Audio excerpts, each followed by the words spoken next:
ლაშა მაისურაძის მობილური ტელეფონი არის დალუქული. ტელეფონი, რომლითაც ზებნილი დავით მიქაძე კავშირზე გავიდა გიორგი ბარდაველიძესთან და მას სიცოცხლის მოსპობით დაემუქრა, ასევე საქმეში დევს დაზარალებული ადვოკატის ჩვენება, თუმცა ამ დრომდე დავით მიქაძესთვის ბრალი ოფიციალურად არ წაუყენებიათ. ბუნებრივია დაუსწრებლად, რადგან ის საქართველოს ტერიტორიაზე არ იმყოფება, თუმცა ჩვენ დღეს მიქაძეების ადვოკატი გვიდესტურებს, რომ მასთან გამომძიებელს არ დაურეკავს და არანაირი ინფორმაცია იმასთან დაკავშირებით, რომ მუქარით ადვოკატის საქმიანობაში ხელის შეშლის ფაქტზე გამოძიების ფარგლებში მის დაცვის ქვეშ მყოფს უნდა დაემატოს ბრალდება. მისთვის ინფორმაცია არ მიუწოდებიათ. ჩვენ დავუსვით კითხვა, თუ ჰქონდა კომუნიკაცია დავით მიქაძესთან უკანასკნელი 1 დღის განმავლობაში და თუ დააზუსტა გავრცელებული ინფორმაცია, რომელზეც ღიად და საჯაროდ გიორგი ბარდაველიძემ ილაპარაკა იმასთან დაკავშირებით, რომ ეს მუქარა და სატელეფონო კომუნიკაცია შედგა, თუმცა ადვოკატი ამბობს, რომ ასეთი ტიპის მუქარა, როგორც მან იცის, არ ყოფილა და შესაბამისად,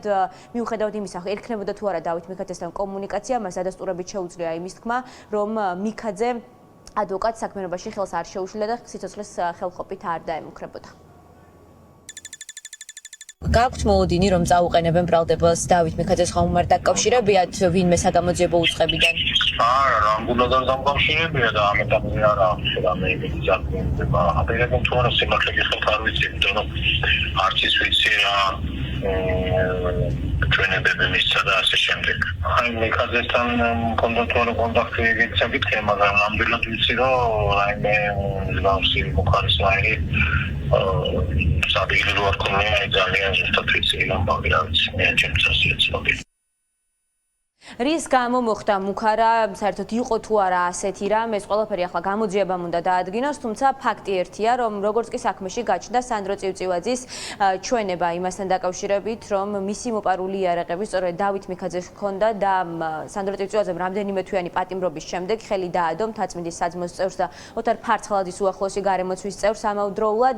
დაიწყო ზეწოლა, როგორც არსებული ინფორმაციით პატიმარზე, ასევე მის უფლებადამცველზე გიორგი ბარდაველიძეზე, რომელიც თავის მხრივ ასევე საჯარო განცხადებებს აკეთებდა, ბუნებრივია და ამტკიცებდა და ამყარებდა იმ პოზიციას, რომელიც განსაშელის კამზე მყოფ წივწივაძეს ჰქონდა, რომ წივწივაძეს რეალურად კილერთან,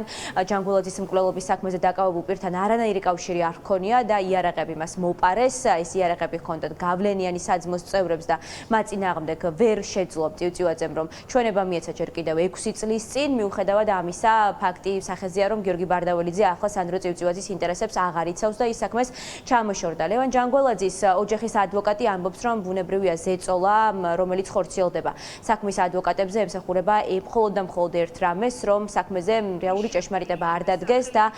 რეალური ფიგურანტები ლევან ჯანგველაძის მკვლელობის საქმეში გამორკვეული არ იყოს. დაუშვებელი არის ადვოკატის მიმართ მუქარა, ბინძური მეთოდებით ადვოკატის დისკრედიტაციის მცდელობას